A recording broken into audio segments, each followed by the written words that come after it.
Good evening, everyone, and welcome to another episode of A Closer Look, the show dedicated to bringing you the facts. We ask the questions no one else will, and we get the answers that no one else can. I'm Arabina Apia, and this is Season 4. Thanks so much for joining us. Well, look at us. I cannot believe that we have been on this particular journey for 4 seasons.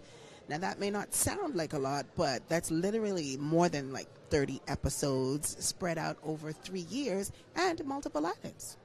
We've had conversations about our journey to 50 years of sovereignty, conversations about our health, conversations about crime and the impact on our evolving nation, and so much more. And this season, these very important conversations will continue. But it's only right that we begin the new season with a spirit of gratitude. So thank you. Thank you for your support. Thank you for your viewership and your critique. Okay, now that we have the pleasantries out of the way, I want to tell you a story. A story of a little girl who was always putting on a show.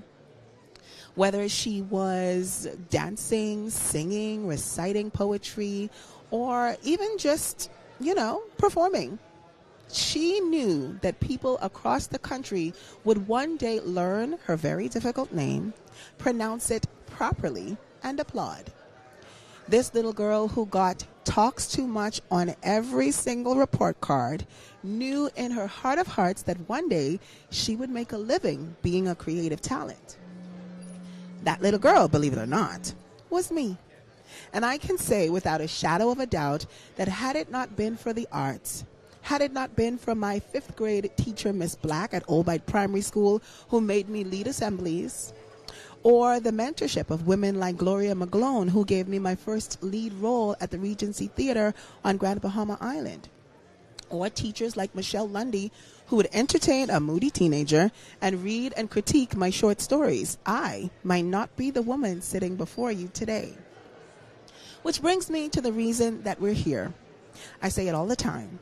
The Bahamas is pound for pound the most talented batch of humans ever to human.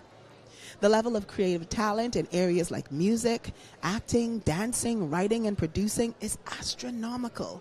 And even though there are and have been advocates and mentors like those who took me under their wings, there has never seemingly been a real concerted effort to nurture those talents at a national level.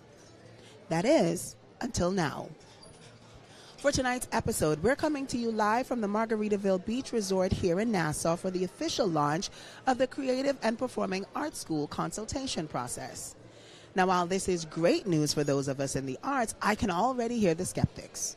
With everything that's going on in this country, why do we need a performing arts school? Why now? Why should this be a priority item for our country? Well, if you ask me, the answer is simple. This institution will be the first of its kind and is, among other things, a fulfillment of a promise by the Davis Cooper administration to focus on the growth and development of the orange economy, which facilitates careers in broadcast, in publishing, film, music, computer software and programming, gaming, and so much more. The curriculum of this institution has been specifically designed to cater to creatives over the age of 18 who are looking for a space to further hone their talents and receive accreditations which will qualify them to work professionally in those fields anywhere in the world. That's what I call cultural impact. Imagine how many more truly Bahamian stories could make it to the world stage if we had more Bahamian creatives at the helm of these industries, not just here at home, but around the world. Imagine how many talented young men and women would opt out of a life of crime if given the opportunity to turn their natural creative abilities into a lucrative career opportunity. Sounds like a pretty convincing argument to me. But you don't have to take my word for it. Over the next 30 minutes, you'll hear from those intimately involved in seeing this vision come to fruition and learn how you can get in on the ground floor. So stay tuned because a closer look begins right after this.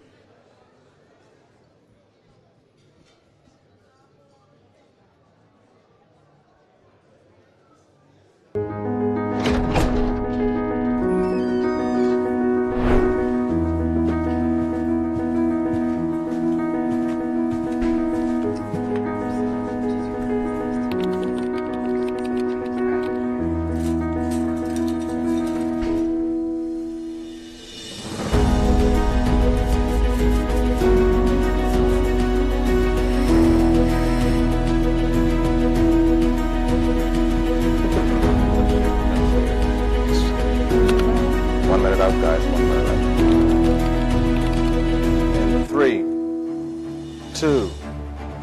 Hello, everyone. Be sure to tune in right here every Monday night at 8 p.m. for another episode of A Closer Look, the show dedicated to bringing you the facts. I'm Arabina Apia, your host for this season, and I'll see you right here every Monday night at 8 p.m. on cable channel 212.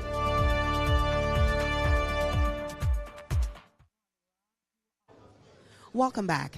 You're watching A Closer Look. I'm Arabina Apia, and we are continuing to come to you live from the official launch of CAPAS, the Creative and Performing Arts School set to be established right here in the capital.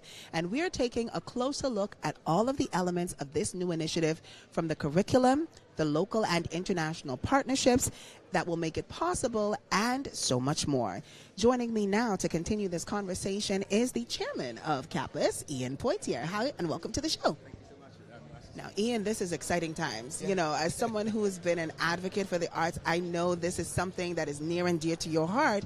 But for those who need convincing, why CAPAS? Why now? What void will this institution fill in terms of education in the arts, in terms of, furthering and developing the orange economy? Well, I think you can never go wrong with education. It's never too much, too bad, or too late to start. And it's about the kind of education you get. What this kind of training and opportunity will open is a real door into the creative economy. The creative economy is a collection of industries that are based on creativity, talent, ingenuity, and so on. And the performing arts is one of the sectors that has the most potential in terms of jobs, wealth creation, and just interest. People want to sing and dance and act, or rather, more people want to sing and dance and act than want to make computer games. So I think you're kind of onto a winner there. What this will do is ensure that we have that training at a real world-class level. I mean, we say that, but, world-class means being able to go anywhere and work at a level that is internationally recognized and accepted, to be comparable to anything that is on show now. So this investment is not a short-term thing, it's a long-term thing. And I think the impact will be felt across the culture. At the very worst, we'll have the best Sunday school programs happening. But more than that, it touches the heart, We can express ourselves, we can enliven our culture, we can make our culture be the best it can be. We have a Junkanoo culture. Well, all the elements of that, costume, singing, dancing, music making, those are all performance arts. And we hope to have a strand in Junkanoo training in the school. So that would be absolutely amazing. Okay, so can you elaborate for us on some of the key elements and the tenets that make CAPAS unique, that really speak to the approach that is going to be taken to nurture the local creative talent and really attract talent from around the world as well?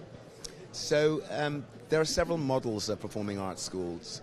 We're following the conservatory model, which means that we're focusing on skills. So it's not a broad-based liberal arts education. You can't learn French or maths or something. But for those people who want to take those courses, hopefully we're going to have a partnership with the University of the Bahamas so students can do those.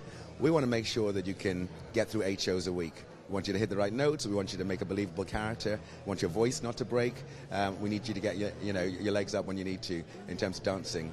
So that's the kind of basic model. In terms of what makes it Bahamian and makes it specific, well, it's the Creative and Performing Arts School of the Bahamas.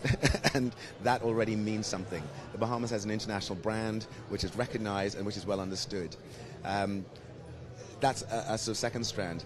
I think the third strand is that we will also have a very Bahamian, very Caribbean flair and quality. Wherever you come from, if you're from Korea or Rwanda or wherever, you're going to have to learn Bahamian national dances. That's part of the core curriculum. You can't graduate from the school and not know how to do a rake and scrape or do a merengue or whatever. The other thing is the staff. I think there's a way of teaching that we want to build on, which is taking the best from everywhere as well as incorporating our own. And that's important. Every country has its own distinctive style of the arts. And we want to make sure that that's infused in kind of what we're doing. Okay, now let's talk about enrollment, because this school is going to focus on 18 plus. That's right. And so what does the enrollment process look like for persons who are interested? Because I may decide I want to take up, this sounds like a pitch. I may decide I want to get into dancing full time. Probably so not, the enrollment process is as it is around performing arts schools. You come in, show us what you can do so people can see what level you're at. So it is an audition process. It's an audition-based process. Okay, now how rigorous is this audition process? Because I hear talking about... It's going to be incredibly rigorous, but that's not the thing. The point is in the audition, you show your best in that moment, and for some that means there's a path for you to become full-time professional, someone we recognize as being highly talented and highly dedicated. There might just be a gifted amateur. There might be somebody who wants to do it part-time, somebody who wants to do community courses. We'll have courses for you.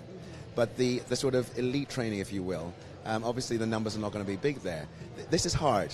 This is psychologically stressful. It's physically demanding. It's a full-on commitment. And generally, for most schools, after the first term, there's some people who decide, I can't do this. You know, I have to be on a diet for the next 8 years. People don't understand how much work really goes into it, right? Yeah, it's a lot. It's a full-time dedication. You know, when I had my own performing career, I didn't know what people did on Saturdays because I was in class, you know, and then when I stopped dancing, suddenly I realized people went shopping. Like, that's a thing, you know. Shopping for me was something you squeezed in during the week on matinee day. We're going to start moving in now, so I'm going to have to go and move. Ramna, thank you so much. Well, thank you so much for coming and talking to us. Hopefully we get you back on set because there are tons of more questions. I know the public is watching, and so they'll probably have more questions as well. But I want to thank you so much for stopping by. Thank you. Stay tuned. We have more of a closer look here from the Margaritaville Beach Resort and the CAPAS launch here in Nassau.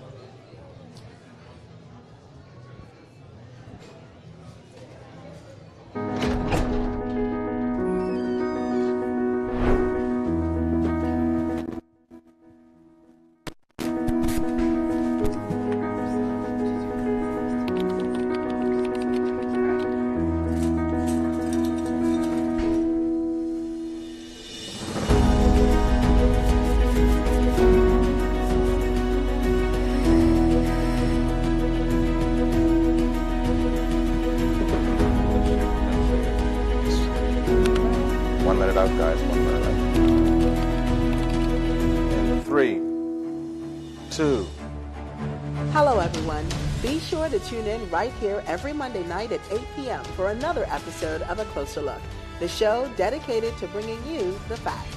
I'm Arabina Apia, your host for this season, and I'll see you right here every Monday night at 8 p.m. on cable channel 212.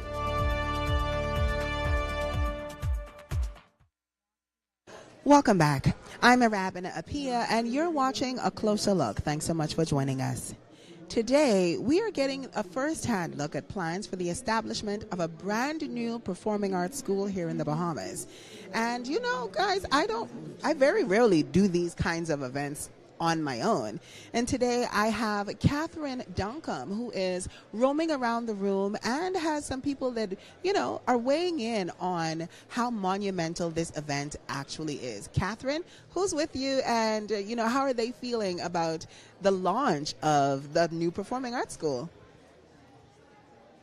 Educator and entertainer Bodine V. Johnson. And Bodine, just tell me, what do you think this creative and performing arts schools means for the future of the Bahamas?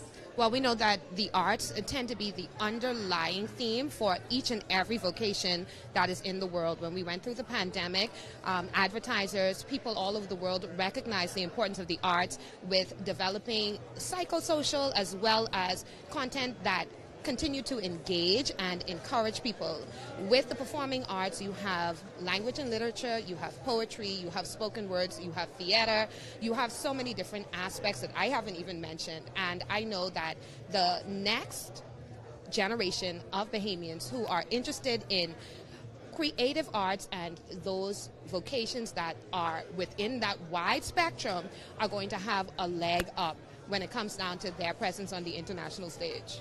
And I know as an educator yourself, you're in a room with students constantly. Can you tell us a bit about the students' experience? Like, what do they have to say about their interest in the arts and just being creatives themselves? Well, I am actually the education officer with responsibility for multimedia at the Learning Resources section.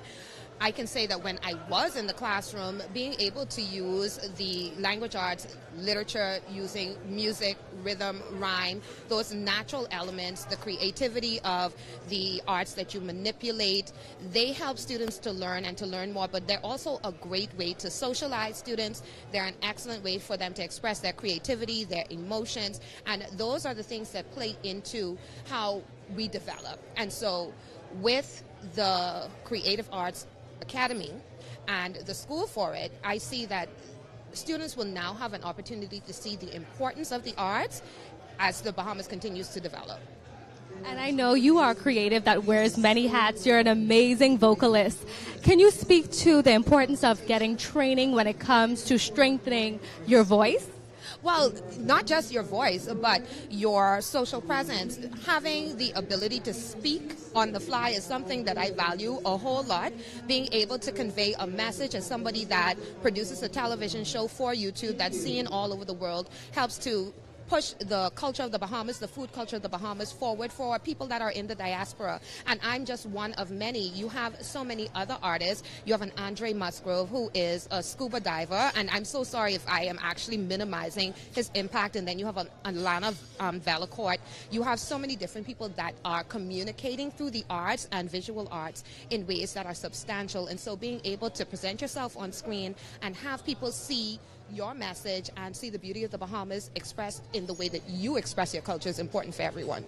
Thanks so much, Bodine. Rabs, back to you. I'm Catherine Duncombe. Thank you so much, Catherine. Ladies and gentlemen, we have so much more live coverage here from Margaritaville Beach Resort and the launch of CAPAS. Stay tuned. A closer look will return in just a moment.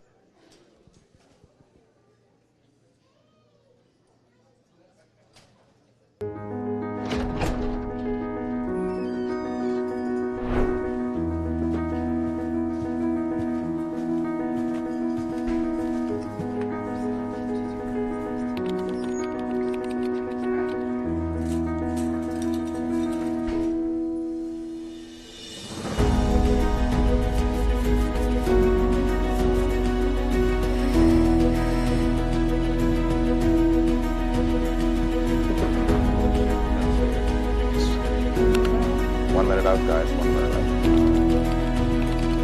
In 3, 2. Hello, everyone. Be sure to tune in right here every Monday night at 8 p.m. for another episode of A Closer Look, the show dedicated to bringing you the facts. I'm Arabina Apia, your host for this season, and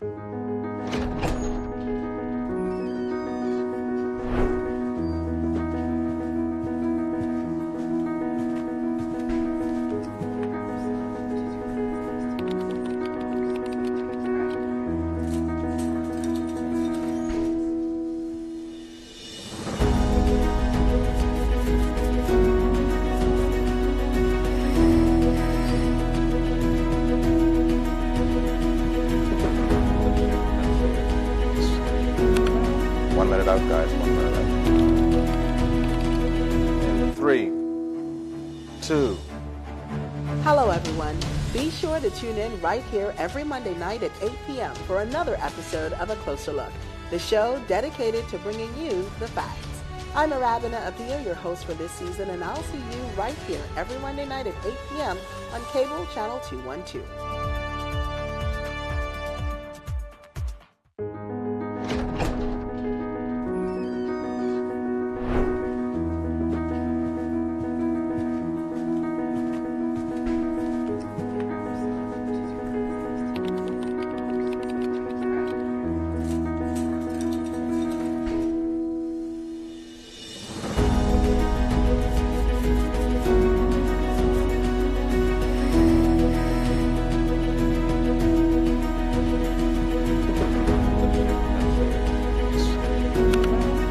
Out, guys. 1 minute out. In 3, 2. Hello, everyone. Be sure to tune in right here every Monday night at 8 p.m. for another episode of A Closer Look, the show dedicated to bringing you the facts. I'm Arabina Apia, your host for this season, and I'll see you right here every Monday night at 8 p.m. on cable channel 212.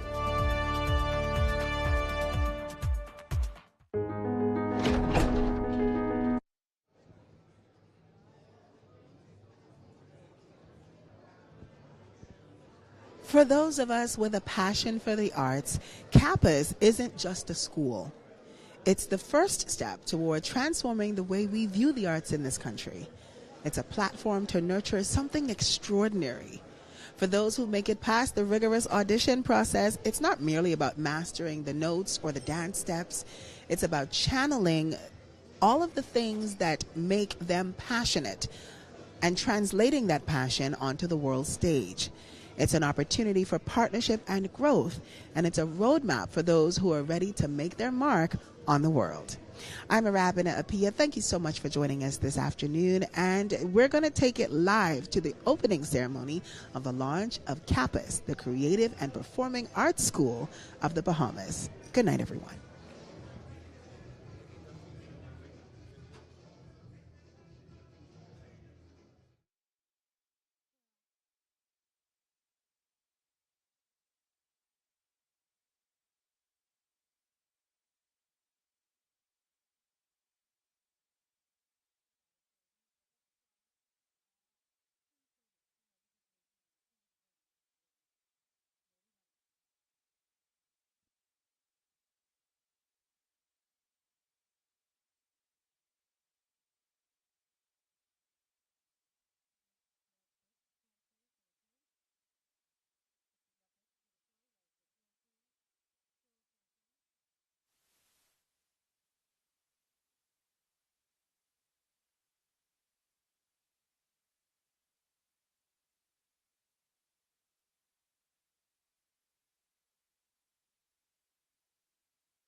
For the entrance of the Honorable Philip Brave Davis, Prime Minister of the Commonwealth of the Bahamas.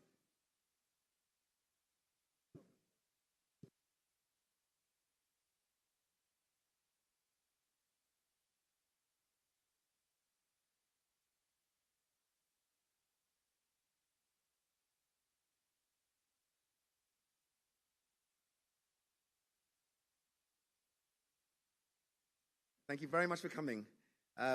My first job today is to introduce our host for this afternoon's proceedings. We have managed to persuade a very preeminent talent to host for us today. She has had a distinguished career in the performing arts. Her highlight came when she was at Queen's College, running a drama group. Apparently, she charged money to people in order to perform. She said she tried the piano and the recorder, which didn't go very well, but did a little bit better at creative writing. It's all turned out all right. She's now the Minister of Education and Technical Vocational Training, the Honourable Glenna Hannes-Martin. Thank you very much.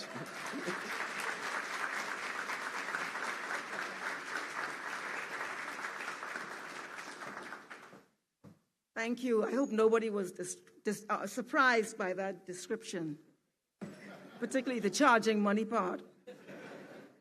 But good afternoon. This is such an historic occasion.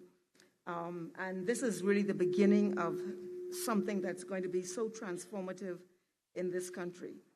And I want to thank all of you for coming, for joining forces with us as we prepare to launch this consultation. And before we begin, I ask that we invite the R.M. Bailey singers. There are 3 of them. And if anyone knows what R.M. Bailey and their band and their singers, you know this is the creme de la creme. Yes. Pacers.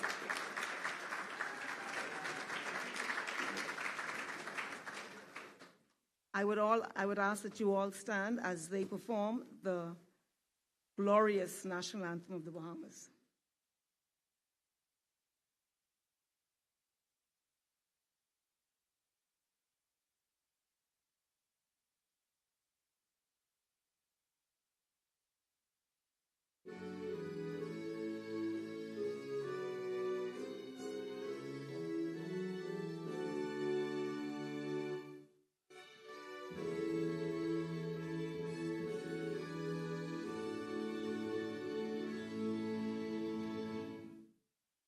Lift up your head to the rising sun, Bahamaland.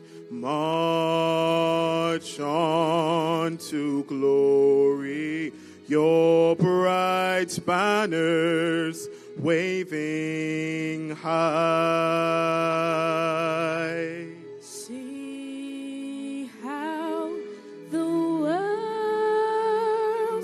Marks the manner of your bearing,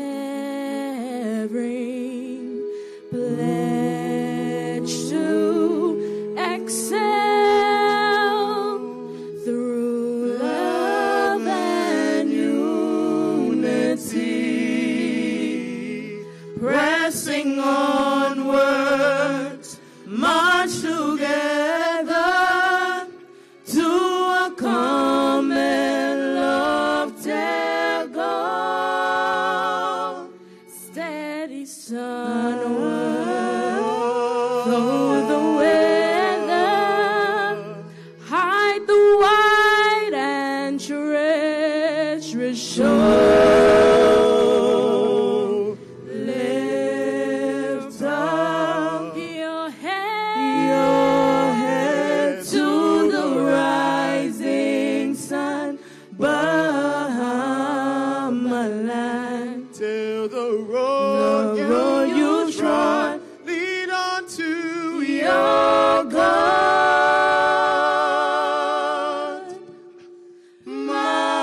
march on, Bahama land.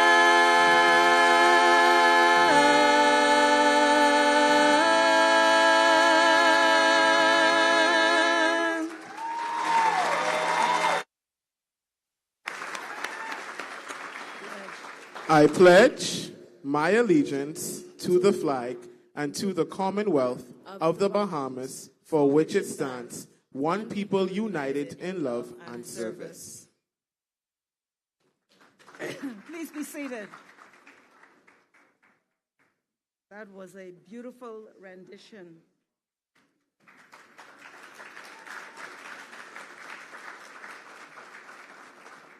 And you know, we find that in our high schools, the amount of scholarships that come from the music program is just mind-boggling. And this includes our public schools.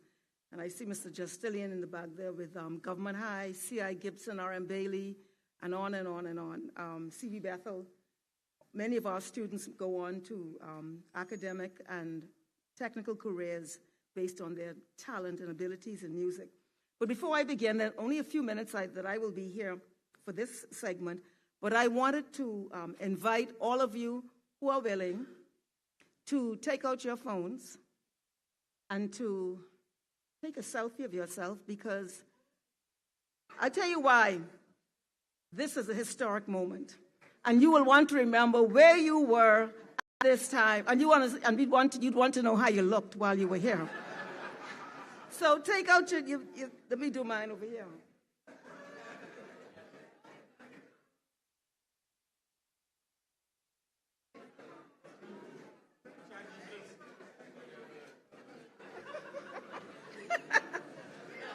Thank you. I just want to say a few words. You know, culture, our music, our art, our dance, our intangible energies that are expressed is the essence of our humanity. And truthfully, it's taken us historically through the hardest times of human existence, music and dance, and finding a beautiful space in the place of suffering. But it's also a place of joyous expression when you're at your happiest space. My view is it's been a little too long that we have not brought a singular focus to the cultural expression and preservation of our people. Today is a significant first important step, and it launches the consultation. And we know that our young people are incredibly, incredibly gifted. It's ridiculous. It's ridiculous. The level and scope and volume of talent of our young people is just, it's mind-boggling.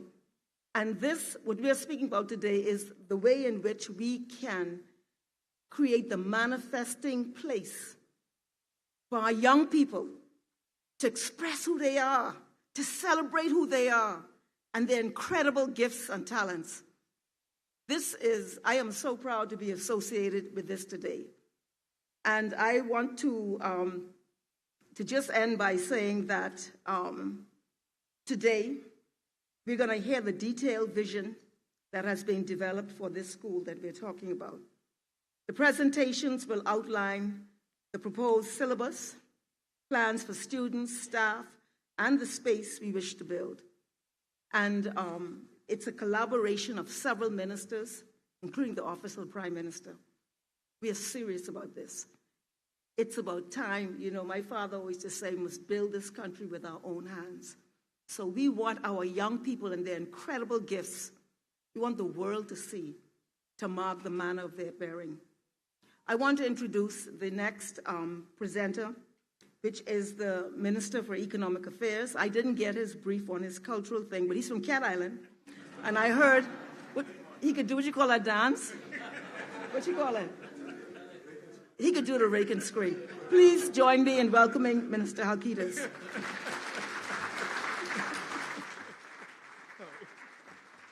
Thank you very much. Thank you very much, Minister Hannah Martin. No demonstration today. But good afternoon, ladies and gentlemen. It is a pleasure to be here with you this afternoon to mark the launch of the Bahamas Creative and Performing Arts School. As Minister of Economic Affairs, I believe I have an exciting portfolio. Many might not believe so, be it overseeing trade, enhancing the ease of doing business, or furthering the digitization of government, as well as assisting the Prime Minister in ensuring that our public finances enjoy both stability and efficiency.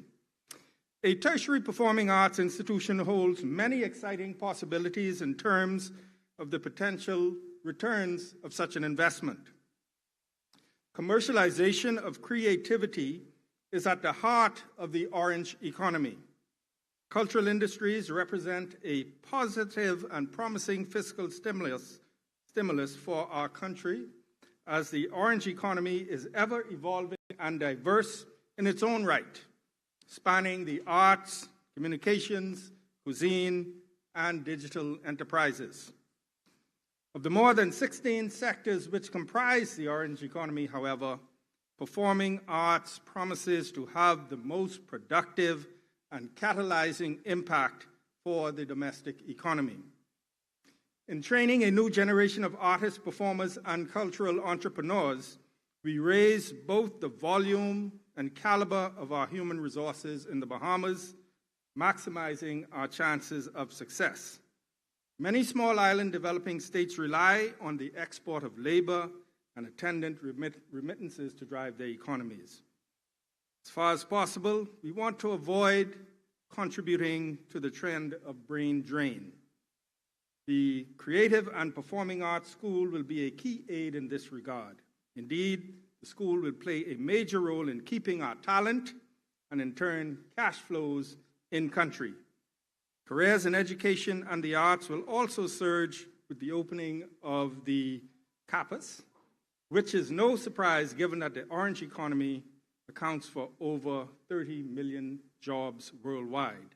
And what's more, cultivating a resilient creative economy at home will make the Bahamas less vulnerable to, as the economists say, exogenous shocks, giving rise to more sustainable economic growth and development. And so you can see why I am so excited. And so, ladies and gentlemen, this school is a big deal and will boast even bigger returns, and I look forward to seeing it come to fruition and grow and thrive. Thank you very much, and good afternoon.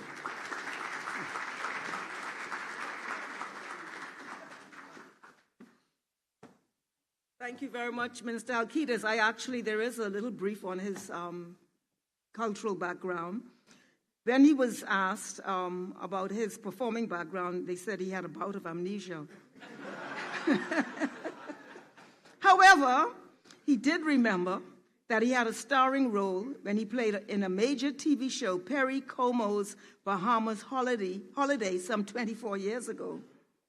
And then he was dancing and singing alongside the likes of Captain Antonil. And the young man can be seen singing and dancing his heart out. Minister Alcides, who would have thought? Who would have thought? Behind that demeanor, facade. Next we have, I've indicated that this is a collaboration of many ministries and ministers and energies and forces. And so I want to now introduce the other part of this grouping of involvement. And this individual, he has a wealth of experience in the performing arts.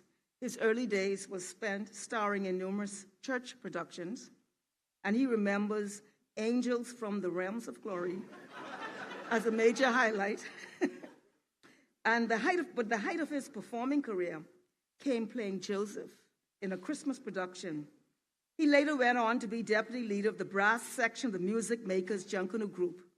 So I ask you to welcome the Minister of Youth, Sports and Culture, the Honorable Mario Boleg.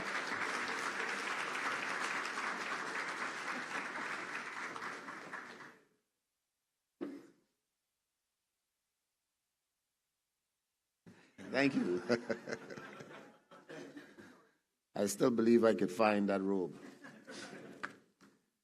Distinguished guests, ladies and gentlemen, cabinet colleagues, good evening.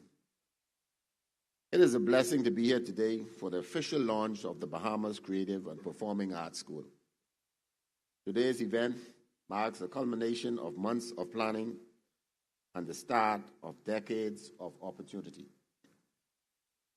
I'll begin with a simple question. Are we, as a nation, putting culture at the forefront of our economy? I'll repeat that.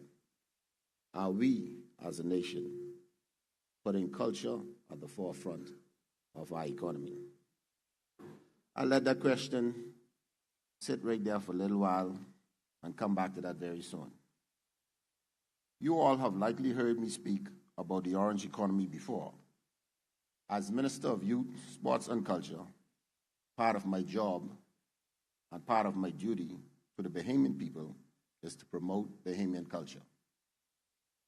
Our culture is rich and vibrant, and our culture workers have already done so much to tap into the social and economic potential of Bahamian artistry. We may be a small country, but we hold enormous potential.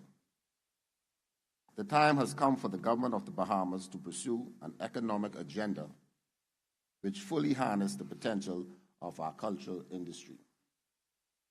Let me be clear. This is not just for the benefit of workers of the orange economy. It's for the benefit of all Bahamians, because when our artists thrive, we thrive. The School for the Creative and Performing Arts is important.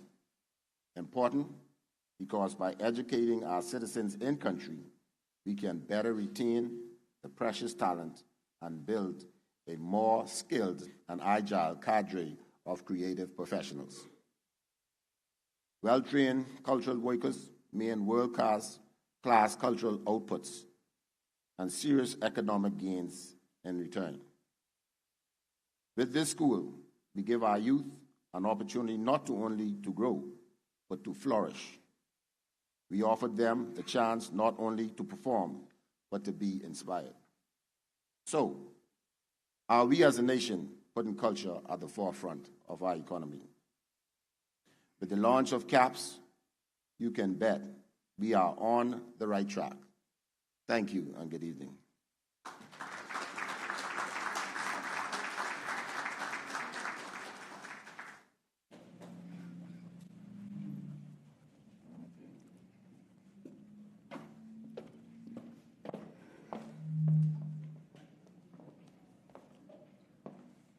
Listen to me, and listen strong. Ain't nobody better than a Bahamian. Now, don't get me wrong. We may be a little stubborn, and biggity, hard-headed, and so darn nosy. But I say that personality is all a part of the charm. Because when that Bahamian culture hits you, you can't go wrong. Who else you know could give you a belly full of laughs and good cooked food? That is, make the best peas and rice and could slam down any stew. What people you know could be grinning, laughing through their lowest moods, that live to survive many storms and build back the house like it brand new? I know much. And we know that, that's the truth. Another thing about us, we call a spade a spade. And if a weed in your yard, we ain't afraid to dig it up. Because it ain't make no sense having no garden if it ain't bearing no fruit. You see here, only us Bahamians like to be talking in parables, you know. With a tongue so ancient and so wise, you could swear we write the Bible. Well, you know what they say. The good Lord loved these islands best.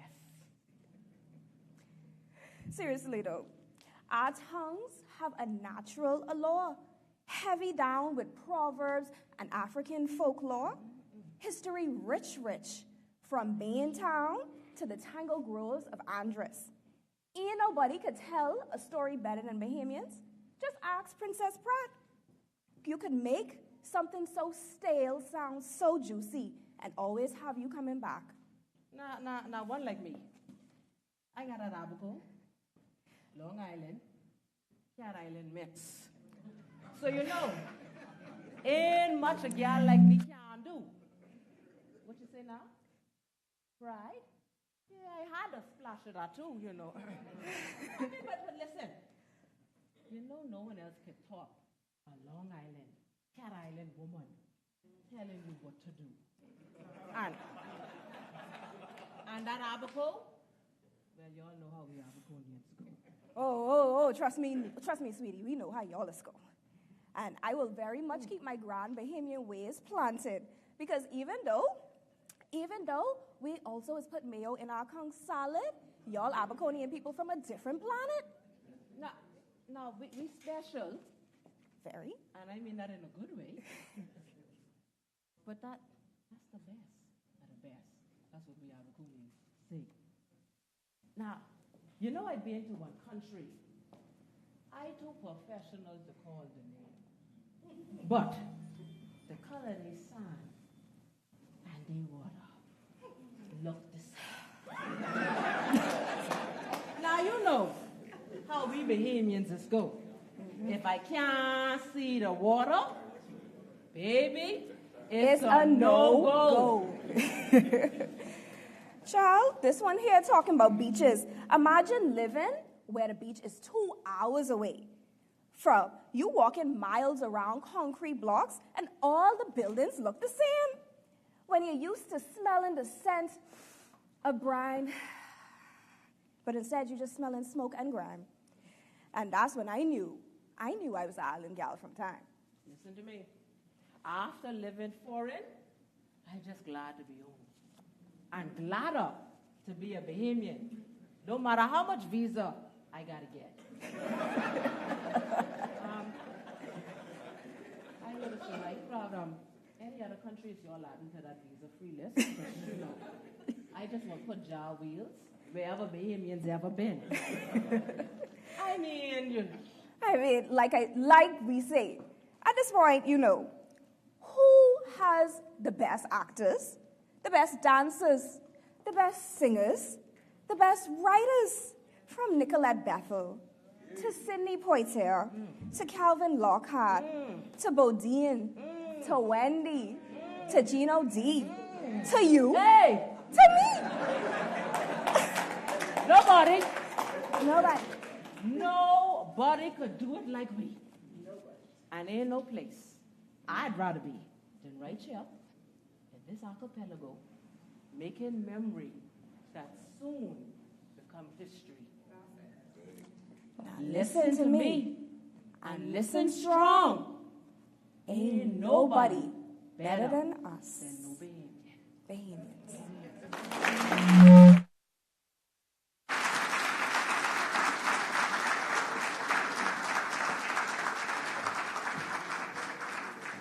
Nobody could do it like we.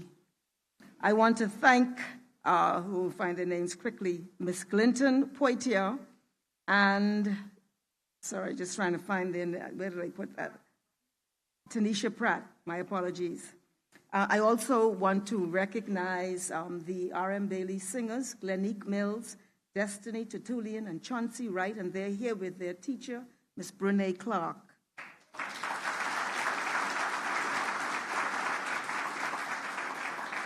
Yeah, I found that Yasmin Clinton Poitier and Tanisha Pratt. Thank you so much for that presentation. So now our next presenter is someone who was trained in musical theater and has appeared in or been a creative in over 50 productions. He's since gone on to do some other things. He came back home. But we thought that he would be the right person to lead, I'll say, to drive the Performing Arts School into reality. He will go through the detailed vision of what we propose. Please help me in welcoming Ian Poitier.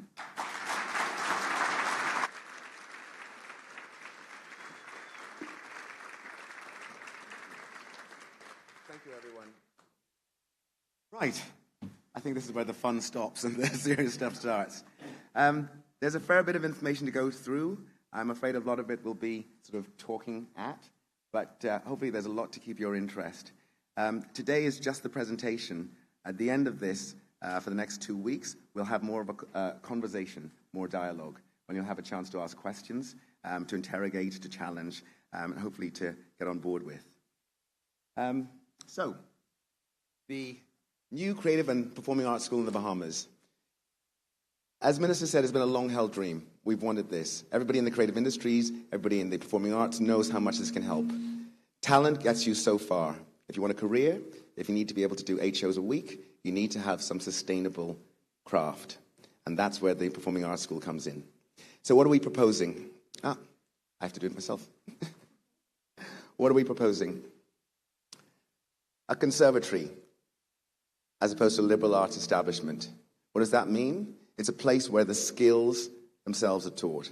You won't be able to learn French or maths at this school, but you will learn singing and acting and dancing and so on. We'll cover that in a minute. Another key element is the tertiary side of things. 18 is the minimum age. There is no maximum age. So even though we are very enthusiastic about the possibilities for our young people, this is a cradle-to-grave operation, anytime. We're offering full and part-time courses. There will be courses in performance, in creative side of things, by which I mean writing, directing, acting, producing. Technical, so camera work, lights, sound, stage management, and so on. We propose to be the best in the region, initially, and then the best in the world. And that implies that we have an international component as well, in both the student and staff bodies.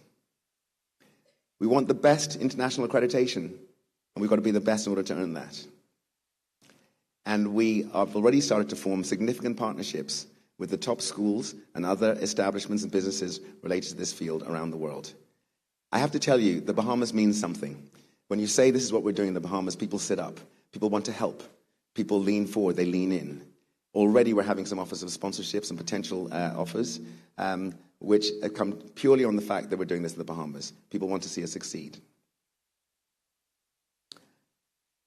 This is the logo that we've developed, which hopefully expresses some of the more intangible elements of what we're after.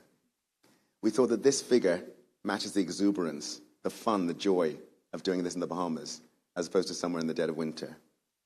We thought the throw represents all the creative expressions that are going to come out of us. We don't know what that is, and it's not for us to say. But wherever that is, that's what we thought represents that. And we thought we'd leave it to CAPAS, Creative and Performing Arts School. If you do it the other way, School for Creative and Performing Arts, you start getting something that's not so nice. So this, we hope, encompasses the idea of it. The colors, we wanted to reflect something Bahamian. We didn't want to use the flag colors because we thought they're used extensively elsewhere. So what else defines the Bahamas? Well, we're a large ocean state, as the Prime Minister likes to say, and so we thought we'd use the blues across the different waters around the islands. So this, ladies and gentlemen, is CAPAS. So, what are we going to teach? As I said, there'll be all the performance skills. They will be covered in a 3-year and 1-year courses. We have the creative skills. I'll just highlight 1 or 2 of these. So even though we call it the performing arts, there are areas like music production that are in there. So if you want to be a pop star, that's what that is for you. If you want to be an orchestra or a band, that's for you. There'll be a business side to this. It's so important here, and a lot of artists know it already. It's all well and good having the talent. It's all well and good being able to enjoy that talent, but you want to be able to build something on the back of it. Build creative businesses, build wealth, build a legacy. Work with a producer to do something that sustains you, so you're not just going from hand to mouth every day. That's what those courses will cover. And again, on the craft side, the more technical side of things. I'm going quickly because I know some of you have jobs in Parliament and things to get back to. I wanted to just highlight a couple of things on the syllabus. We're very keen to have partnerships, as I said, with other organizations. And we're in conversation already with the University of the Bahamas, who are thankfully represented here today, about how we might partner with them on the liberal arts side of things. They're already very established, and so students should have the opportunity to access their courses. We think international exchanges are important. So some of our students will go and maybe spend a term or a year in other places, and likewise, international students will come here. A few years ago, I spoke to the Cuban National Ballet Company about this idea, and their ballet tradition is much stronger and more established than ours, but our jazz and contemporary tradition is better. So we thought, well, that would be good if we take a year and swap over, see what comes from that. Residencies. We want the best people in the world to come and teach. So maybe somebody comes for a week, maybe somebody comes for a term. and imparts their knowledge and their learning. So that's what we're going to teach. Who's going to come? At its core, this school is for the highly talented and the highly dedicated. People who can make a serious career out of this profession. I'll say that again, highly talented and highly dedicated. I'm sure we've seen already from certainly the R.M. Bailey singers that we have that in abundance here. But it's not an exclusive school just for elite training. There will also be space for what I call enthusiastic amateurs, people who maybe want to do it part-time, people who want to do it occasionally, people who want to have a portfolio career. So I'll work, in a bank, and maybe I sing on weekends. Whatever, we'll have that flexibility. We want to make sure there's space for ongoing professional development. There are many people already with established careers. We want to be able to support them. Maybe you're a singer who could help be improved with their lyric writing. Maybe you want to be able to dance. Maybe you want to do voiceover work, for radio commercials and so on. All of that potential sits in what we're going to offer. One of the most exciting opportunities, I think, is in the community side. This is for people who just want to have fun occasionally, maybe. I used the example of a group in the UK that was formed during the pandemic called the Outer Puff Daddies, who were a bunch of middle-aged men who, in lockdown, decided they're going to put together a dance group. They're not good, but they're enthusiastic, and they become a hit, and they're on TV and touring, because that joy of what they do just shines through them. Now, if you have a look on YouTube, you'll see what they get up to. My thought is that there are so many people in the country who, don't get a chance to go out very often. Maybe grandparents, maybe single parents, or whoever. We can organize classes for you to make sure that, that side of your life, at least, has an opportunity. Entry will be by audition. This shouldn't be scary. It's just a question of seeing what you do, seeing where you are, seeing what you have. We have some questions to decide. We don't know how many people will be interested. We don't know how many courses we can provide initially until we determine that interest. We don't know how much we can grow. Ultimately, normally you do by population, but because we want to bring in an international crowd, we've got to figure those numbers out. This is where the consultation is going to be so helpful. We need you to step forward and say, yes, I'm interested in this. You're not committing to do anything. Don't worry if you put your name down. That doesn't mean your life is ruined. It just means we're going to get back to you and say, hey, let's have a conversation about that. This is a massively ambitious project. And I think we should not be ashamed or embarrassed to say that this is what we're reaching for. Some people say it's pie in the sky, it'll never happen. It'll only not happen if we don't make it happen. It won't all happen day one, but we'll get there. There'll be student support services, which is, again, a critical part of performance arts training. We know it happens with athletes. It's got to happen with artists as well. This is something I just want to focus on for a moment, about talent retention and giving back. We don't have the answer, and most schools don't. But we are going to be investing a lot in the people who go into this school. How do we make sure that they don't just go and audition, get a top job on Broadway and never come back? How do we make people feel that you need to give something back to the Bahamas? Don't know the answer. For some people, we'll want them to stay just after the training and carry on doing whatever. For others, we want you to go off and have your big international success and come back 10 years later. For others, we want you to come in and out. There's a variety. In the next section, we're going to talk to some of the Bahamians working internationally right now and hear their stories and talk about how they make that work. So that's something I just wanted to highlight in terms of how we move forward. We've looked at the syllabus in terms of what we're teaching, and we've looked at the students in terms of who will come. Who will do the teaching? It'll be set up in lots of ways like a conventional school. You've got a principal, you've got heads of department, you've got full-time teachers, and then you've also got part-time teachers who are doing short courses and workshops and so on. The departments will match the syllabus, as we've just said, but again, the support side will be important. Some of you may not know the discipline of Pilates. This is a recovery and rehabilitation system started after the First World War. There were a lot of people who were malnourished, having been in concentration camps. And the system was developed a very slow, gentle, but sustained, deep training that strengthens your core. And it's very, very good for a lot of older people as the back and the spine start to weaken over time. 3 departments I really want to highlight, which I think is really exciting. I was asked earlier, what's going to make this Bahamian? And I think this is it. This school will be a home for Bahamian repertory and repertoire. So every play that's ever written, every song that's ever written, every bit of poetry, whatever, you can register it at the school. And that will give you your copyright registration. We can help you manage your royalty payments. So if somebody wants to play your song and there's a payment due on that, we can help to manage that. More importantly, it means that we have a place to go where you want to find Bahamian stuff. All that digging around, trying to find out what Grammy has in the suitcase, hopefully this means that we can have a bit more to offer. We'll have a library where everybody can borrow stuff, access stuff. And it may not be the physical borrowing of libraries of old, maybe it's digital borrowing, but it will be something, it's a resource, it's a large resource. Similarly, with the archive, I was talking to Fred Ferguson about this several months ago. You know, what is the right tempo for Rake and Scrape?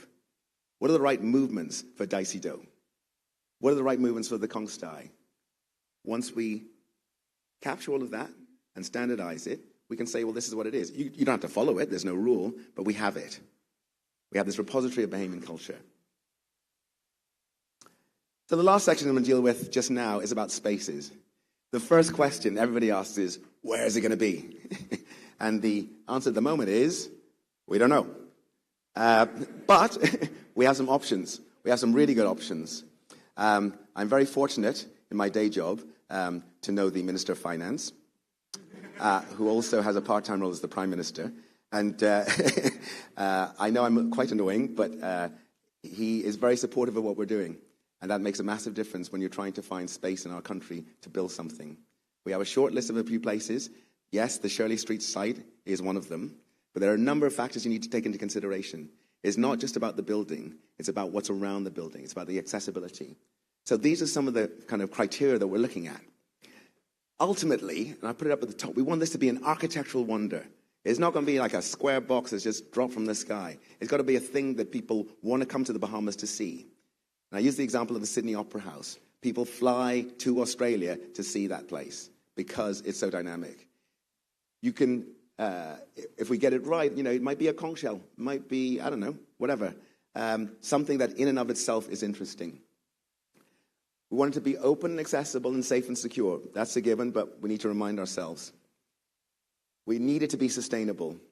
I'll make the point again, but one of the criteria I've set for the building is that it also exists as a hurricane shelter. This will be a large space. It needs to be able to withstand Category 5 hurricanes. And so we'll have a conversation in a minute about what that means. But that, I think, is a very exciting development. I think all our buildings can be raised to that standard. So the questions we ask is, which buildings do we need?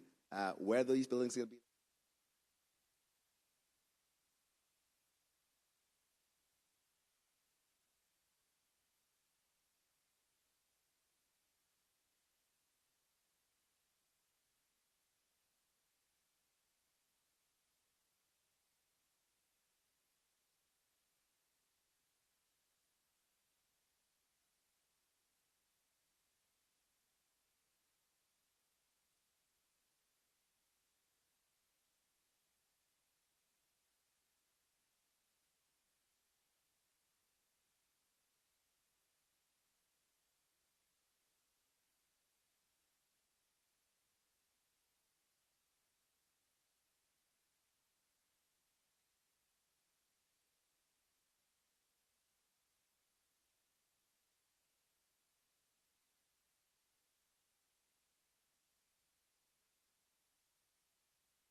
The lullaby of Broadway, the hip hooray and ballyhoo, the lullaby of Broadway, the rumble of the subway train, the rattle of the taxis, the daffodils who entertain at Angelo's and Maxie's when a Broadway baby says goodnight. It's early in the morning. Manhattan babies don't sleep tight until the dawn. Good night, baby. Good night. The milkman's on his way. Sleep tight, baby. Sleep tight. Let's call it a day. Listen to the lullaby of old Broadway. I'm just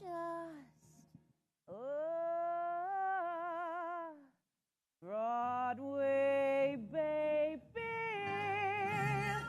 working off my tired feet, pounding 42nd Street to be in a show.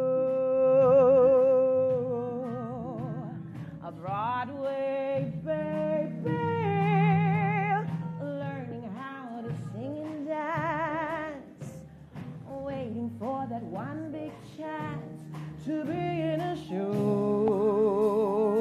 Oh, gee, I'd like to be on some marquee. Oh, twinkling lights, a spark to pass the dark from Battery Park to Washington Heights. Someday, maybe, all my dreams will be repaid. Oh, heck, I'd even play the maid to be in a show. Oh!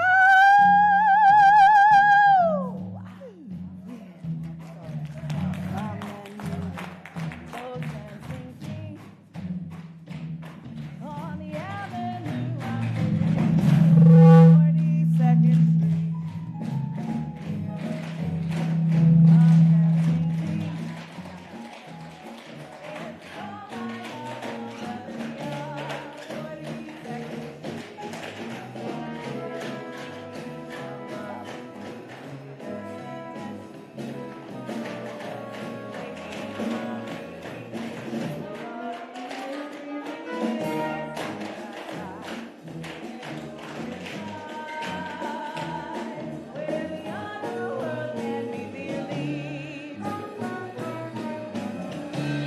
Come and meet those dancing feet on 42nd Street.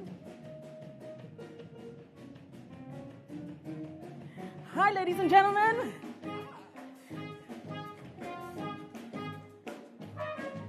You can't stop an avalanche as it races down the hill. You can try to stop the seasons, girl, but you know you never will. And if you try to stop my dancing feet, but I just cannot stand still. 'Cause the world keeps spinning round and round, and my heart keeps in time to the speed of sound. I was lost till I heard the drums and found my way. You can't stop the motion of the ocean or the rain from above. You can try to stop the paradise we're dreaming of, but you can't stop the rhythm of two hearts that love to say.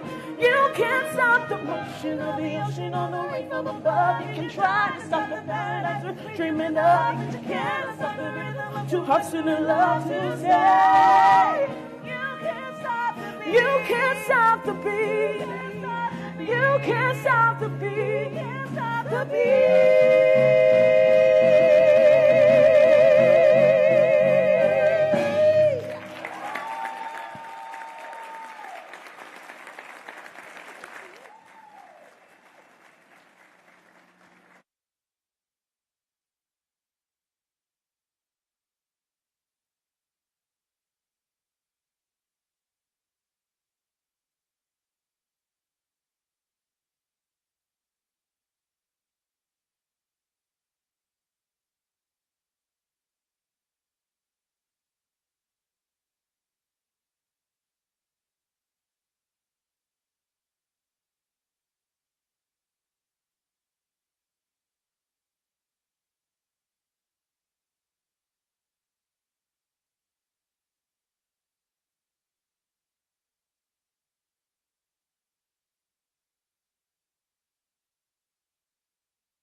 I want to just mention that because our hearts are full for Lizona.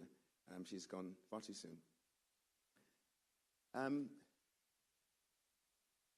There's also our existing ecosystem. The Dundas Centre for Performing Arts has been around for decades.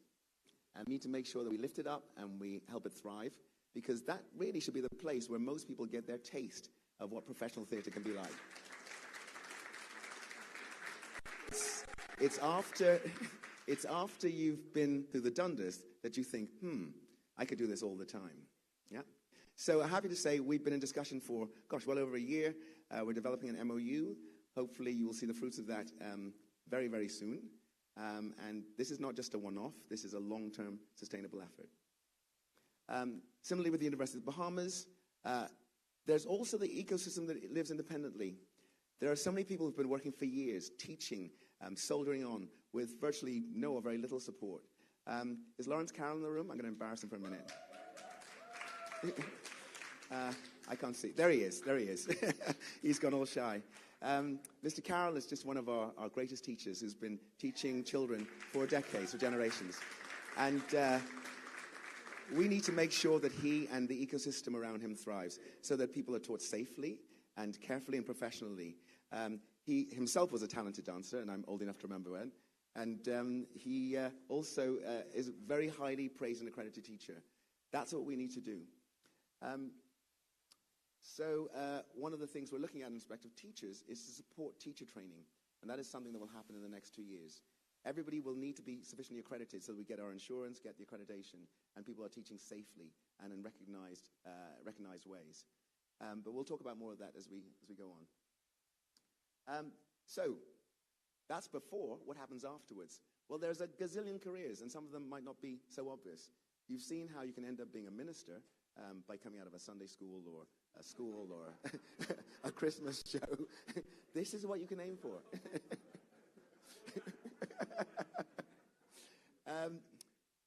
We want to develop a national centre for the performing arts alongside this. That will be more than just a building. It will be a home for resident companies, an acting company, a dance company, a singing company, contemporary, opera, whatever, a band, an orchestra. And these companies will be resident in the building, but also tour. And when I say tour, I mean tour around the country and tour the world. They will become billboards, living billboards for tourism. So rather than having happy foreigners on beaches drinking cocktails, we can see our culture as part of our tourism offering. We want to promote immersive theatre. We think that this will have a special attraction to tourists who can see West Side Story maybe at home. What they can't see is a kind of theatre where they're in it. They're walking around with the action. They're engaged with the action. So maybe there's a treasure hunt, and you've got 10 actors pulling you this way, and there's a fight going on over there, and somebody's been, stolen something. You're kind of running on. We're not glamorizing crime, but we are creating drama. Things like the Tropicana Club in Cuba, that kind of outdoor cabaret stuff. The cruise port has just opened a theatre. I mean, these are all possibilities for careers, good careers, solid careers, reliable careers, insofar as anything ever is. And also our heritage sites. We've talked about this for years, about the potential of the forts and so on. There's a company base. I've talked about the resident and touring companies. I've also talked about the Dundas Rep and UB. I want to mention UB here. I've spoken to Craig Smith about maybe making the UB company a really challenging, innovative, dangerous, edgy company. You know, do what students do. Make us think differently. Make us see differently. And so I don't know if they'll pick that up, but we'll try. I think the Dundas should be the home of Bahamian theatre. And the conversations we've had so far, they're really up for it. The place where new writers, new directors, new actors emerge and are supported in their creative development. More career paths. We've talked about the cruise port. A number of festivals are possible, short festivals, theatre festivals, and the tourism products and services mentioned. Through education, the one I'd like to highlight is the theatre and education companies. This is a long tradition where actors go into schools, enact a drama around maybe a conflict, say a domestic conflict, and then stop the action and say to the students, well, what would you do? They debate, they discuss, they have suggestions. The actors act out their solutions, and they see the consequences of them. It's a way that you can really safely deal with a number of issues that might be challenging for young people. We propose an artist in residence in each school, one artist of whatever discipline, who for a year is assigned to a school, or a barbershop, or a dentist, or whatever. And their job is to lift the creative life of that organization. Wouldn't that be amazing? Is my barber here? I did invite him. And mentoring, so very important that we hand down the traditions from one generation to the next. I'll just gallop through these now, but I'll highlight here the role of the arts in criminal justice and in health. We've been talking a lot about rehabilitation recently. Minister Munro accuses me of wanting to play soft music in prisons. Not far off. But if we're serious about rehabilitation, the arts are an amazing way to engage people, especially people who have had challenging backgrounds, who have run afoul of the law, to really kind of turn their lives around. Radio, we think, is an under-resourced medium, and so also looking at drama on radio. It's much cheaper and quicker. So, those are the pathways coming out. I just want to spend a few minutes now talking to some of our friends and colleagues in different countries. Are people online and standing by? We first up have Jonathan Farrington, who's in Los Angeles. Good morning, Jonathan. Are you camera ready? Hello. Hi, Jonathan. Welcome. Thank you so much for doing this. Jonathan, you may recognize from some of his early TV ads many years ago. And Jonathan, I wanted you just say spend a minute or so telling people kind of what your background is, what you're doing now, and how you got there. Sure. Good morning. Can you hear me? Yes, we can. Oh, good morning, everyone. I started off doing performing arts, I want to say, in church. I part of the children's choir, young adults choir. I performed in National Arts Festival. Just allowed myself to become immersed in the creative arts in the Bahamas. I was a part of the Bahamas National Youth Choir.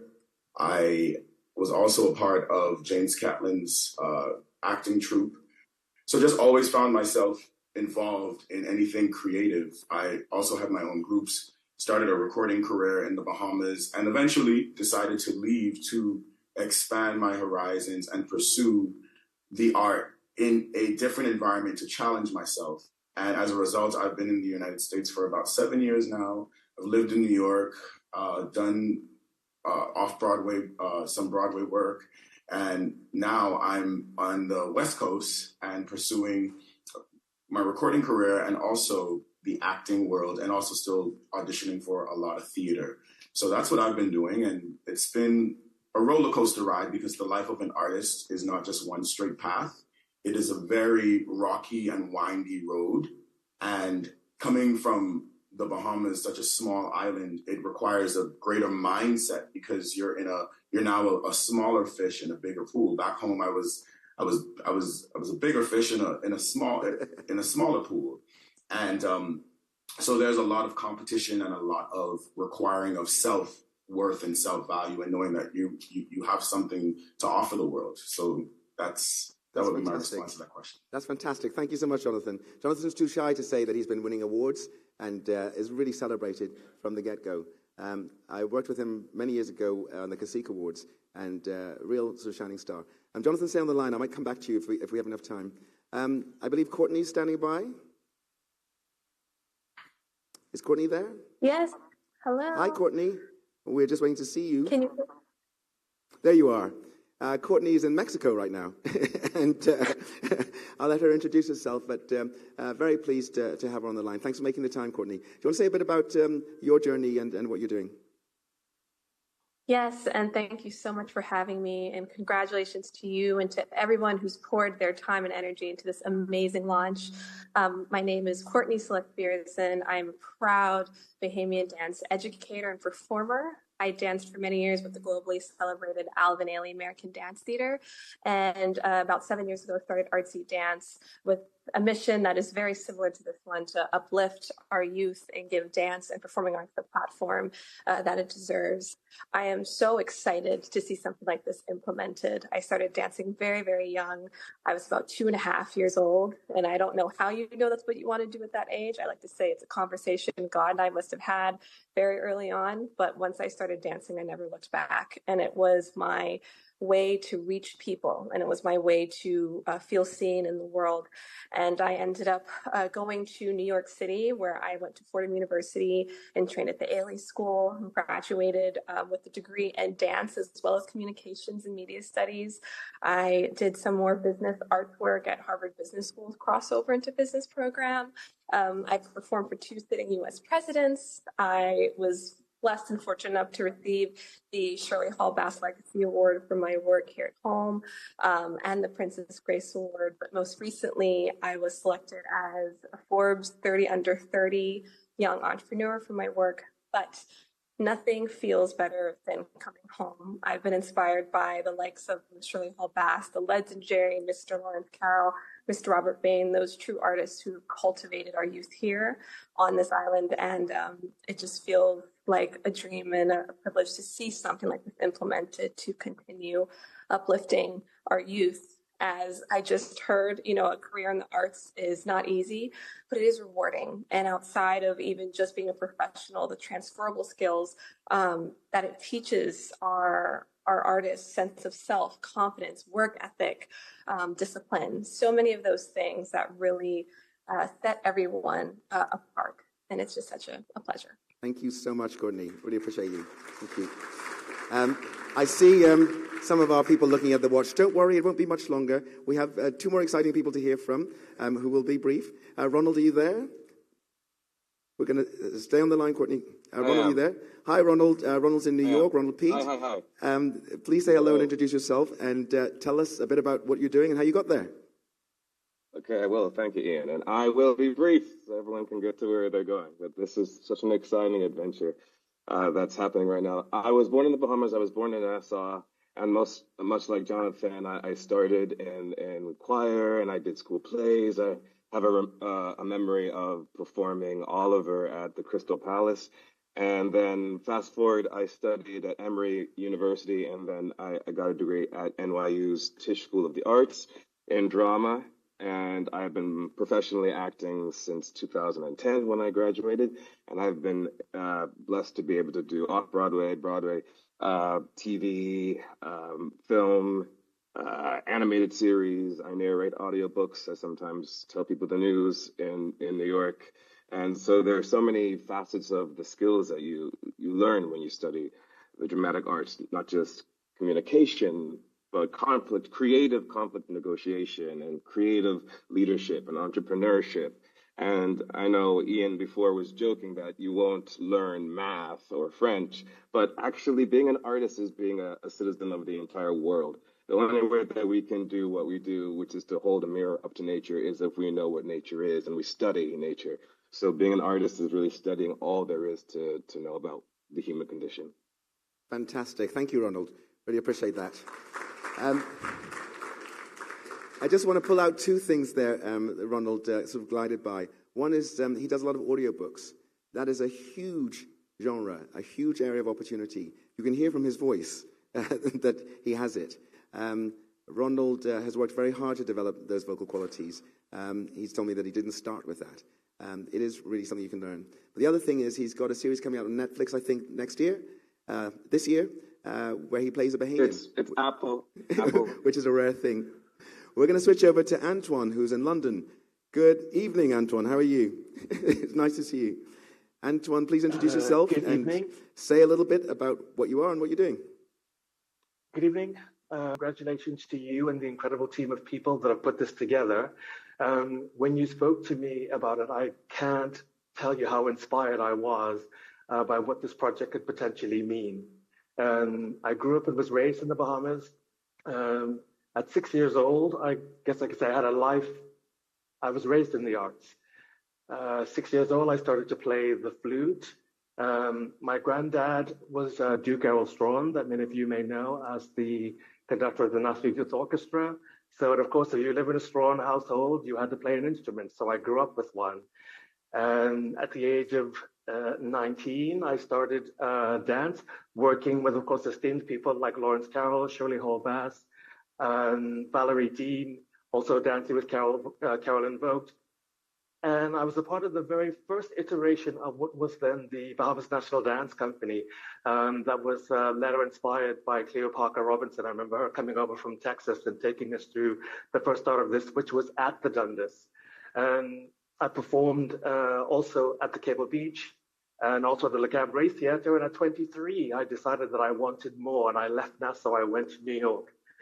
And I was mentored very closely by Frank Hatchett, who was the founder of Broadway Dance Center, and studied with him for many years. During this time, I also worked with Royal Caribbean. And it was quite interesting to know that I was the first Bahamian to dance in one of the big productions for over 6 years with Royal Caribbean. So that was also a leading force. And then also to be able to introduce other Bahamians to cruise ships as an outlet was another step forward. 2000, I moved to London. I became a dance captain of Disney's production of The Lion King here for 6 years, and also taught at 2 musical theater colleges. And it was great to be able to work alongside people like the Prince's Trust to teach and mentor and guest teach. And even after performing, I became a coach and an inspirational speaker at many different dance colleges and schools. And I'm currently on the board of directors for Pegasus Opera Company here in London also. And it is a company that basically champions artists and performers, especially from an operatic background, but of color, from Black, Asian, and other diverse backgrounds. And this makes me think and feel so empowered by this whole project of this is our people, you know, and this is an opportunity for us to encourage and empower our own people right here at home. We always talk about people leaving the Bahamas and gaining all this knowledge and this experience and leaving and never coming back and doing something. I'm so inspired by this. I would have to say that my passport is ready and the suitcase is packed, and I'm really looking forward to coming back and giving every bit of energy that I possibly can to see that this project is going to be a success. If we don't impart this knowledge, then it all amounts to nothing. Thank you so much, Antoine. Thank you. Really appreciate that contribution. I hope you hear the kind of common things that are coming through. They had to travel to train. They had to work hard. They were on their own. Everybody's doing it in isolation. To have a school, to have an ecosystem, to have a community that supports you, that nurtures you and develops you, to have role models. You know, for a lot of us of our generation, there was nobody else there, or at least there was nobody kind of visible. Folks, thank you so much. Really, really appreciate you guys. I'm going to pause the online contributions there for a moment and invite Dr. Nicolette Bethel up, who is also had and is having a good career, please, in performing arts. And the Dundas, as I've said, is one of our main partners. I wanted Nico just to speak briefly, sorry, Dr. Bethel to speak briefly about the Dundas and how we're going to make that partnership work. Thank you, Ian. The Dundas Center for the Performing Arts has, for over 54 years, produced, encouraged, developed, and showcased Bahamian theater to the highest standard. Never mind that our property is humble and that we struggle daily, as do many Bahamians, to make ends meet. The scruffy park and aging buildings on Mackey Street are the crucible of quality, the high standards, and the professionalism that have made Bahamian theater one of the trailblazers in the Caribbean. The Dundas is the place where many Bahamian actors, playwrights, producers, and others are trained and grow. It is where the legend of Sammy Swain was transformed from a ballet into a folk opera, and where the first grand opera in the English-speaking Caribbean, Our Boys, had its debut. What many may not know is that most of the national performances that took place throughout the last year, from the Majority Rule commemoration to Junkanoo in Paradise, are the direct product of the work of the people who run the Dundas.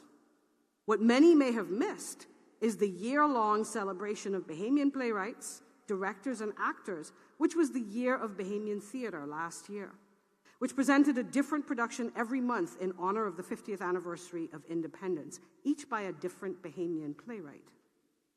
What many may not realize is that the people who keep the theater doors open work for no compensation beyond the love of it and for the love of our country. So it is now with great pleasure and great hope that the Dundas stands as a partner with the government at the launch of the Bahamas Creative and Performing Arts School. The founders of the school are well aware of the physical, personnel, and financial needs that must be met to make the Dundas able to serve as a full partner. Now is the time to make the theatre as striking to the eye as its productions are to the heart, to make our dedication a profession, to provide the next generations with the chance to make their living in that profession. And we thank the government for its confidence in us and welcome its generous investment in helping us to stand shoulder to shoulder in this new endeavor. Y'all thought I wasn't going to say that. 54 years. We look forward to a wonderful relationship in the years to come.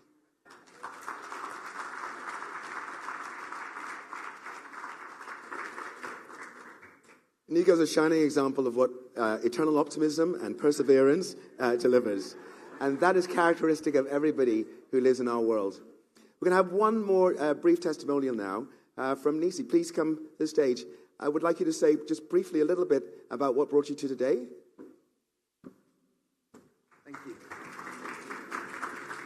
Good afternoon, everybody. My name is Anishka Lewis, but most of you know me as Nishi LS, aka Miss Loose Me. This is definitely an honor. It's an honor to be here, so thank you so very much for the opportunity to be able to share my story for a brief moment. I started out as a little girl in Government High. Big up to the Magics, big up to the Magics. Under Mr. Chris Justilian, I was a member of the Government High Magics marching band. I was a clarinet player, and I came up out of Government High and was blessed enough to be able to work with the likes of many people that are in this very room. Right now, we have Mr. Ira Storr from Ira Storr and the Spank Band. I was once a member of his band. Mr. Fred Ferguson, I've worked with him for many years and still do off and on. Novi PA, I've worked with her. I've been blessed enough to be able to back Bahamian legends, Ronnie Butler, Therese Hepburn, who have since left us, Veronica Bishop, Mr. Gino D, he's actually in the room today as well. Big up to you, Mr. Gino D. Working with the Rhythm Band, working with Obi Pindling and Visage Band. As a vocalist, I started out just doing pretty much background singing and came out as an independent artist during the pandemic.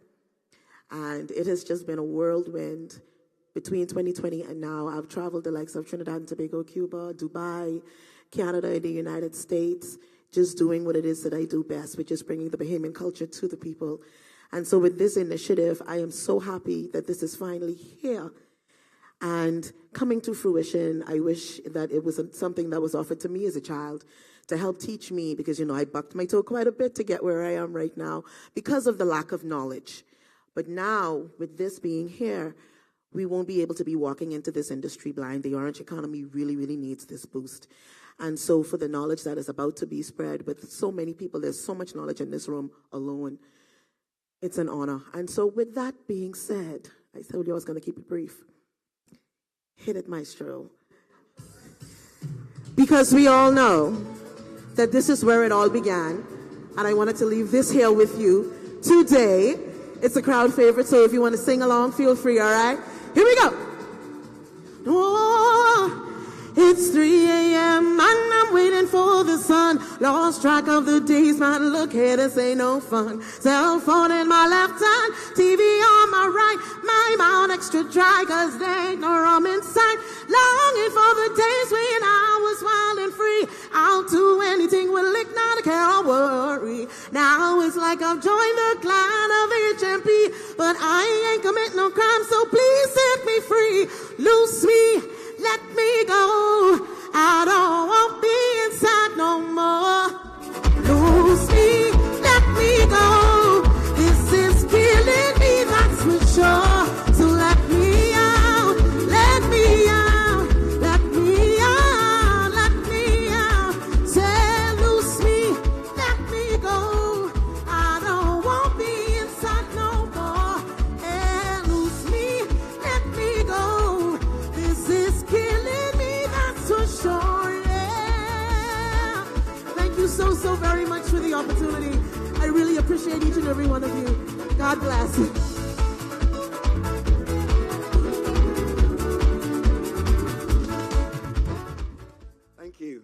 all of that, Nietzsche still manages to keep her government day job. And also, I was at a party on Monday night for a 30-something-year-old colleague, and she sang, and so I'm glad she's in good shape on the Wednesday. We're coming to the end, folks. I know Parliament awaits. As has been said, this is the beginning of the consultation. There's a whole plan attached to it. I won't go through that now in the interest of time. These are some of the public conversations we're having with town halls and meetings and so on. Information will be available on the website.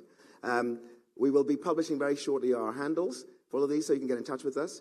Those selfies you took at the beginning of the afternoon, please, we would love to have you post them so we can see your experience of today. We have been developing some milestones. This is going to happen quickly, and there's a lot of pressure. This year, we're starting the consultation. We're going to lock down the site, begin work on that, start some teacher training initiatives so people have time to develop, and start a recruitment for staff and teachers. Next year, we're going to build. We're going to launch full-time and part-time courses. Part-time courses later this year, full-time courses next year. And in January 2026, what could possibly go wrong? What could possibly go wrong? We're going to move into the new building with the first showcase, hopefully, in May 2026. And even if it's just one room and one mirror and one sprung floor and one class, we're going to have something to show. I promise you that. So, to wrap up, how can you help? Please support. What do I mean by that? Don't kill people's dreams. Don't mock somebody when they said, oh, I think I can be a singer, or I want to do this, or I want to do that. It's really easy to turn somebody off for life by just saying you're not good enough. Please support people. Participate. Have your say. Have your word in it. We can't do this alone. Everybody needs to share in this collective vision. There's 1,000 upon 1,000 of reasons why it won't work, thousands more why it'll go wrong. We're going to make mistakes. We're going to make a lot of them. Hopefully they're not catastrophic. Hopefully they're not criminal. Hopefully they're not reckless. But we're going to fix the mistakes as we go. We're going to make sure we get it right.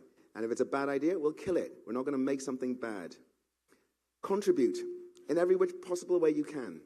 I don't know what that means for you, but contribute. Let you be a part of this. We are the generation who are making this school. They'll never do that in the Bahamas again. There'll never be a first time that they make a performing arts school. We're going to do it. And finally, show up. Go see stuff. See people work. You know, go to the place for the spoken word. Go to the Dundas. Go hear the friends sing the song. Support people. You know, it's not Netflix and chill. Very good organization. But it is just show up for live performance. Show up for Bahamian work. Yeah? We're going to get there. We have a video that we're going to start running on TV and on social media, which is going to encourage people to do just that. We have two versions of it. We have one that's just 60 seconds, well, just over 60 seconds, and one that's just over 30 seconds. So have a look, and hopefully you'll feel inspired. Thank you.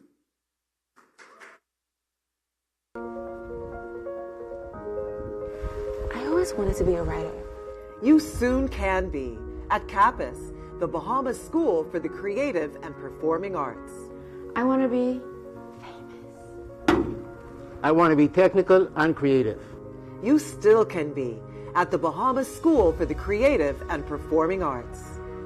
I always wanted to be in a band. I want to be a movie director. Acting, writing, singing, dancing. You can learn them all at CAPAS, the new school for the creative and performing arts. I always wanted to be a professional. Yeah! I want to be creative. I want to do John Canoe all day. Should have been a dancer. Go online to register your interest, have your say, and learn more about CAPAS, the School for the Creative and Performing Arts. I want to be a star!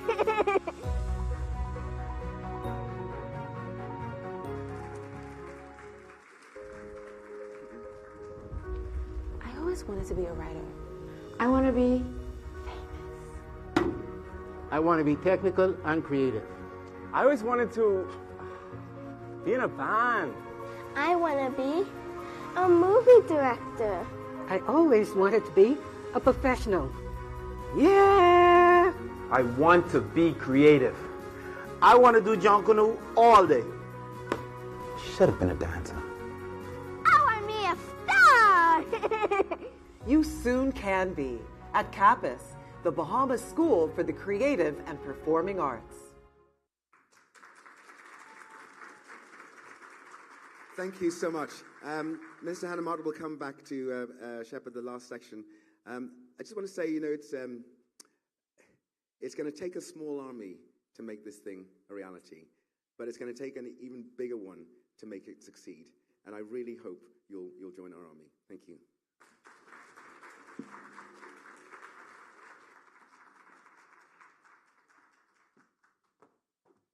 want to thank Ian Poitier for all the groundwork that he's done. And to reiterate that we are committed, it will happen, but this is the launch of a consultation. And so the dialogue, as he has pointed out, will begin.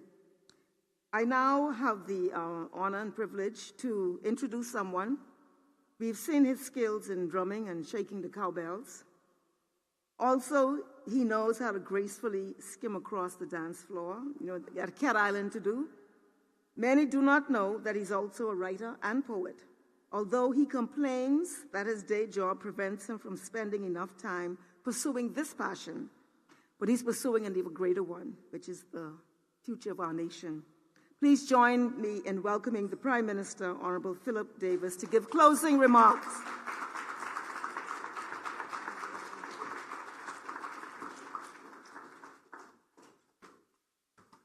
Thank you very much, and please be seated.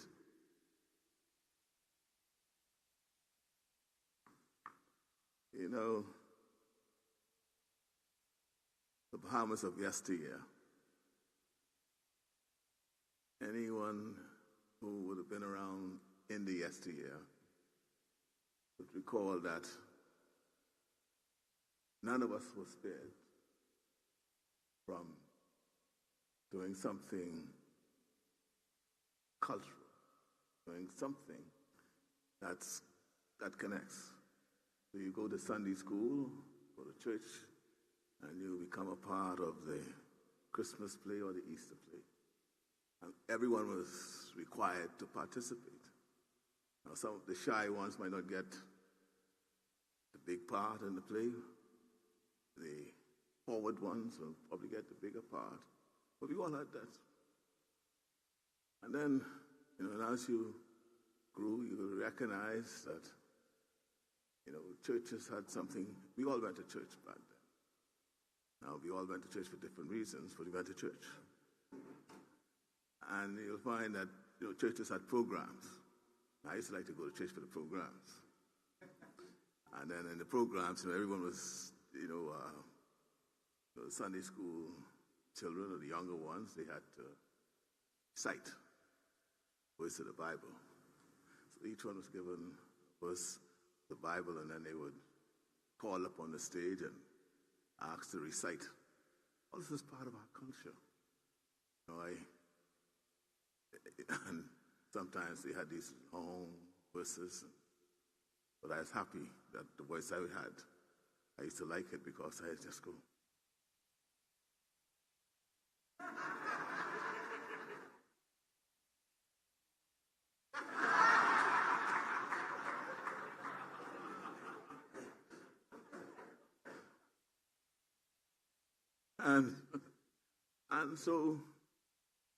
And that was always all part of us. I was mentioning it to Minister Hannah Martin, recalling these days, and she was saying, but that's who we are.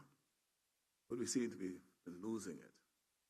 And so when we're looking at the future, how we would envision our Bahamas, I couldn't see the new Bahamas without emphasis being placed on who we are and how we get there. That's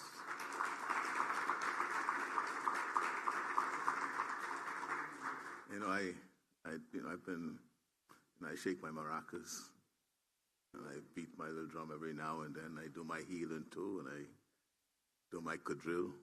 But we're losing that too. I'm trying to get the young people in Cat Island to go back and do our quadrille. And we're working on that now. Our accordion, bought some accordions and put it back in schools in Old Bight to try to get children to get back to playing what we used to. And we've lost the harmonica. I can't play it anymore. Of course, I always say to people I'm a frustrated professional artist. But I've become quite the professional supporter and patron of the arts and music. And I invite us all to play our part. By being the professional patron, it's encouraging. And if you're frustrated, being a frustrated musician, just be like Mary now and then sing in the bathroom or beat the table when you're home. But you know, today, colleagues and I stand on the protocol that's been established.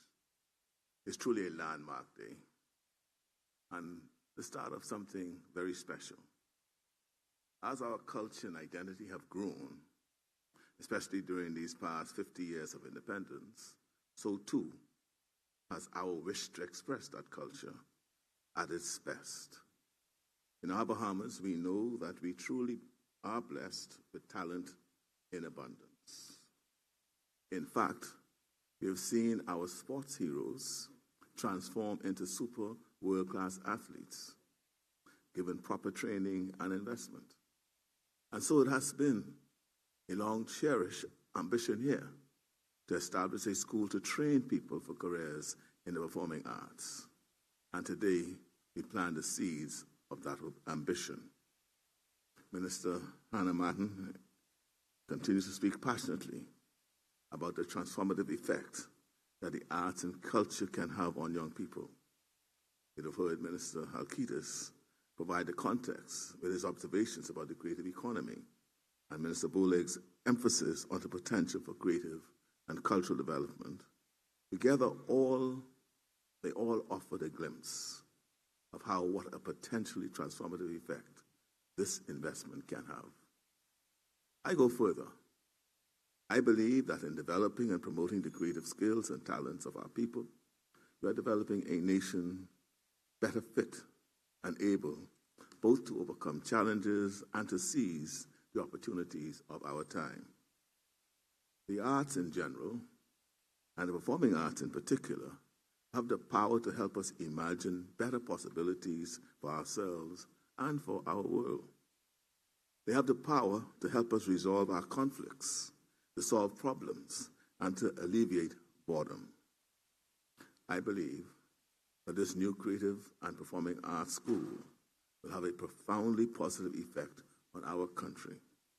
Let us all work together to help make it both a reality and a success. We begin to plant these seeds today so that giant trees may grow long into the future. And we do so in the knowledge that it is those who come after us who will be the ones to enjoy the shade. Let's keep planting in a way that they may forever celebrate the roots. And I want to say many thanks and congratulations to Ian Poitier, Minister Hannah Martin,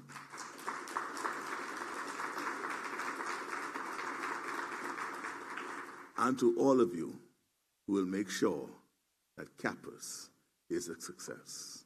Good afternoon.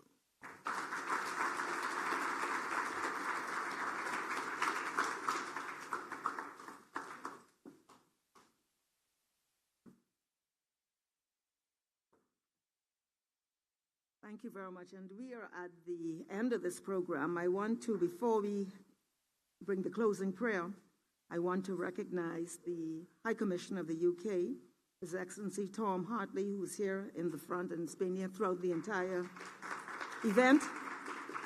And I just want to add, PM, this kind of school will do something else too. It will save lives. It will save lives. And so this is so important for us. Now, the closing prayer is done by someone, I didn't get his creative background, but we know he has very strong oratory skills. So the closing prayer will now be given by Bishop Neil Ellis, His Excellency. Shall we stand? Oh God, our Father, we thank you for this tremendous gift of life that you've given to all of us, and this significant opportunity we have to live it out here in this beautiful country that we call the Bahamas. We thank you for this dynamic initiative that was laid out before us today. And as we prepare to leave this place, we just simply ask that you crown these efforts with great success. In Jesus' name, amen.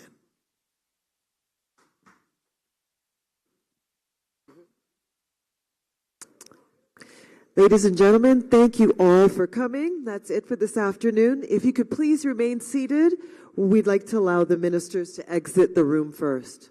Thank you all.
Persons who are currently serving as mentors in the creative community have all turned out in support of this venture, CAPAS, the Creative and Performing Arts School of the Bahamas. Now, things are going to move quickly, as you've heard. We're looking to have this school up and running by 2026, which I think is very aggressive. But hearing from all of the persons involved and hearing from supporters in the room, I think it's absolutely a possibility. So ladies and gentlemen, thank you so much for tuning in. Thank you for joining us for the first episode back of season 4 of ACL and for participating in today's live. I hope you have your questions ready. If you are a member of the creative community yourself and you're interested, please reach out, find out more about how you can get in on the ground floor of CAPAS coming in 2026. Till next time, Bahamas, I'm Arabina Apia. Good night.